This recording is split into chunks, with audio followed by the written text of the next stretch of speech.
Ibi bimenyetso byagufasha kumenya niba ufite kanseri ya nyababyeyi, wowe mugore cyangwa se umukobwa. Hari ukuntu turwara kanseri, ariko wenda ku bantu benshi hari abantu ibimenyetso bitinda kuza, hari n'abantu ibimenyetso bihita byigaragaza ako kanya. So rero hari igihe umubiri ukwereka ikimenyetso kimwe, ikindi ugasa nkaho ubyirengagije. Ndagira ngo nkuganirize ku bimenyetso 10 ugomba kumenya bishobora kukwereka ko ufite kanseri yo muri nyababyeyi. Ikimenyetso cya mbere ni ukuva amaraso mu buryo budasanzwe, nko kuva hagati y'imihango cyangwa nyuma y'imihango. Turabizi ko ukwezi buri wese agira ukwezi, ariko nk'iyo uvuye mbere hagati cyangwa nyuma y'ukwezi haba ari ikibazo gikomeye cyane, kandi ukava bidasanzwe, ukava cyane.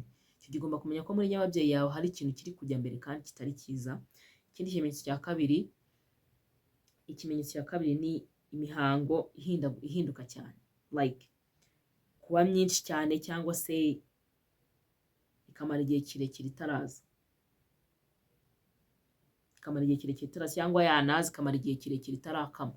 Icyo gihe ugomba kumenya ko muri nyababyeyi yawe hari ikintu kiri kujya mbere kandi kitari cyiza.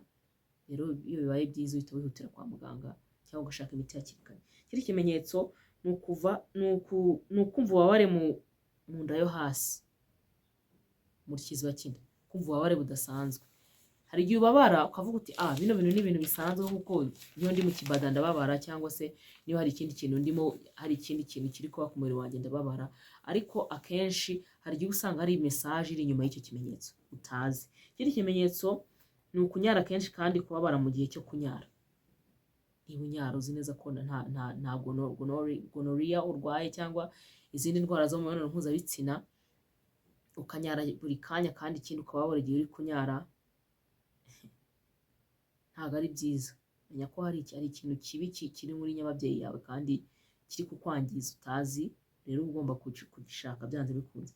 Ikindi ni ukugira discharge idasanzwe cyangwa se ururenda rudasanzwe. Ushobora kuba rufite impumuro mbi cyangwa rufite ibara ridasanzwe. Ururenda narwo ni ikimenyetso cyiza cyane rushobora kutumenyesha ko muri nyababyeyi dufitemo ibibazo cyangwa nta bibazo dufite. Rero iyo ubonye ururenda rwawe rudasanzwe, biba byiza uhise wihutira kwa muganga cyangwa ugashaka imiti hakiri kare, cyangwa ukajya gukoresha amatesti nyine kugira ngo umenye se iyo koko ni ikihe kibazo ufite, cyangwa se what's going on, kugira ngo ubimenye hakiri kare. Ikindi ni uguhorana umunaniro ukabije cyane. Niba waba nta kintu wakoze ukananirwa. Umunaniro ni ikimenyetso cy'uburwayi bwinshi kandi bukomeye cyane bubabaza umubiri wacu kandi buri chronique. Niyo mpamvu iyo utabikurikiranye neza, ukiri inyuma y'uwo munaniro wawe nta kintu wakoze, ushobora gusanga hari uburwayi budasanzwe. Rero no muri ibi ushobora gusanga ufite kanseri yo muri nyababyeyi utabizi. Ikindi ni ukubabara mu gihe cy'imibonano mpuzabitsina. Ni ikimenyetso kidasanzwe kidakwiye kuba mu gihe uri gukorana imibonano mpuzabitsina n'umuparteneri wawe. Hari ukumva uburibwe, maybe your vagina is very dry, you know that, you don't squirt. Ariko nanone iyo biri kuba bitari bisanzwe bibaho, jya kwa muganga, shaka muganga agufashe. Ikindi ni ugutakaza ibiro utabishaka. Mu bimenyetso kanseri igira, by'umwihariko kanseri iyo ari yo yose, ariko by'umwihariko ziba mu maorgane yo mu nda cyangwa mu imbere mu mubiri, akenshi gutakaza ibiro nacyo ni ikimenyetso cyerekana ko ufite kanseri. Gutakaza ibiro utabishaka. Rero biba byiza ubaye aware y'ibyo bintu, ukabimenya, ukabasha kubyirinda hakiri kare, cyangwa se no kubikemura hakiri kare. Ikindi ni ukumva inda iremereye cyangwa ifunze. Hari ukuntu wumva nko mu kiziba cy'inda haremereye cyane. Wenda mu gihe cy'ukwezi birumvikana, hari abantu twese tugira ibimenyetso bigiye bitandukanye, ariko nk'iyo bitari bisanzwe bibaho, jya kwa muganga. Ikindi kumva babare mu mugongo wo hasi. Iki nacyo ni ikimenyetso cyiza kandi gishobora kumenyesha ko ufite kanseri ahantu runaka, by'umwihariko muri nyababyeyi, kubabara mu nda yo hasi. Rero biba byiza iyo ubimenye hakiri kare. So rero ibyo bimenyetso iyo ubibonye ugomba guhita wihutira kujya kwa muganga, kuko kanseri ni uburwayi budakinishwa, kandi ni uburwayi, by'umwihariko kanseri yo muri nyababyeyi ni muri kanseri zihitana abagore ku isi yose. Nta mikino izifite. Ugomba kumenya ibyo bimenyetso, ukamenya se niba byamfashe, cyangwa niba wabona n'ikimenyetso kimwe ugomba guhita ujya kwa muganga kugira ngo wifatirane hakiri kare, muganga abashe kugufasha, ubashe kubona imiti hakiri kare, kuko nanone iyo ugiye muri chemotherapy cyangwa iyi ntuza bakoresha, iyi method bakoresha baravura abantu barwaye kanseri, nayo irangiza cyane, uko ushobora gukira kanseri ariko uhabera igisenzegeri. Rero biba byiza uba ubimenya hakiri kare. Nyababyeyi ni urugingo, by'umwihariko ku mudamu ni urugingo rudasanzwe, niho ubika umwana wawe mu gihe kimucumbikiye mu nda ataravuka. Rero ugomba kumenya ibyabyo, ukamenya ese ko meze gutya bigende gute, ese ko ndi kubona bino bimenyetso, ese ko ndi kubabara gutya bimeze bite. Kandi ikindi, si wowe mugore ugomba kubimenya wenyine, n'abagabo, niba ari umugabo ukurikira iyi channel ugomba kubimenya, kugira ngo niba wabonye umugore wawe abifite wenda we atabizi umufashe. Ubuzima ni ugufashanya, kandi cyangwa nawe ufite mushiki wawe, nawe ufite umukobwa uri umubyeyi, niba ubona umwana wawe afite bino bimenyetso ugomba kwihutira kumufasha, akihutira kujya kwa muganga, akihutira mbese no kwirinda mbere na mbere, sibyo ko nzakora ikiganiro ku buryo wakirinda nyine iyo kansa, ku buryo wenda ushobora gukoresha uri kuyirinda, right? Kugira ngo nyababyeyi, the more uko nyine abagore benshi barwara iyo kanseri, niko n'isi isa nkaho yangiritse, kuko isi idafite umubyeyi mwiza, idafite umukobwa uri able kuzana ubuzima ku isi, gutanga ubuzima, ni isi mbi. Rero niba ufite umuntu wawe, ufite umu girlfriend, ufite fiance, ufite umuntu runaka, mufashe.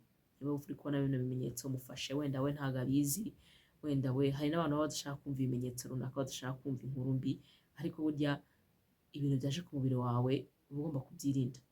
Kandi nyine ni inkuru mbi, ariko ukuri kuraryana, ariko byanze bikunze ugomba kuyumva. Ugomba kuyumva kugira ngo ubashe kumenya uko ugomba kwirinda, ubashe kumenya uko ugomba kuzivuza, ubashe kumenya ibintu byinshi bigiye bitandukanye. So it's better for you to know it early.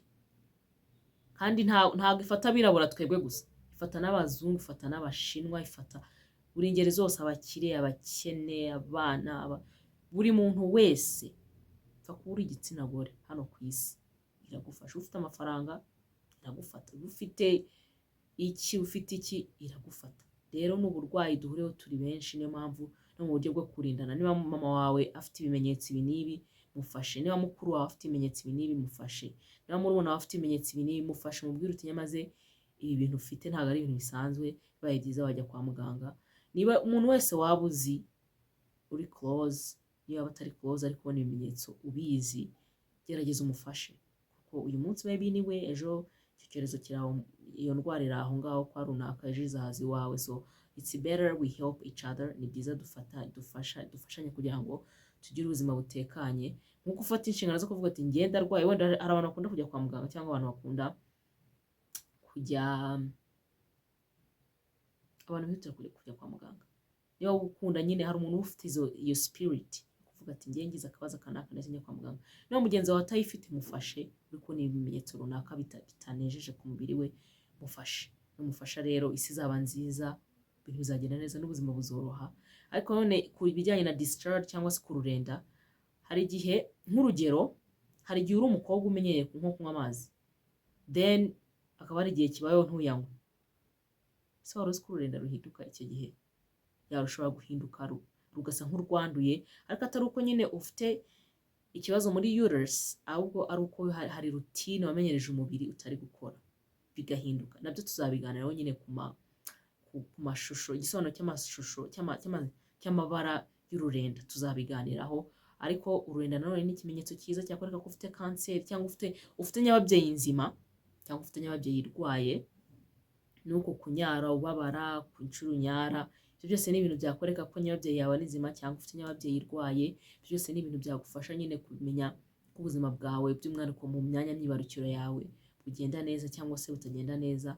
Kandi niba butanagenda neza, ugomba guhita utangira kwiyitaho, ugatangira gushaka imiti hakiri kare, gushaka inama, gushaka ubufasha hakiri kare, kugira ngo tuzagera kure, amazi akarenga inkombe, ntukibashije kumenya uko wakivuza cyangwa se nawe ubwawe wakifasha. Right? So turindane, niba ubonye ikimenyetso kiri fishi runaka cyangwa kiri creepy kuri mugenzi wawe, mufashe. Niba ari ikimenyetso uzumva uti maze kino kimenyetso ndakizi, byagenda gutya. Ibyo bintu byose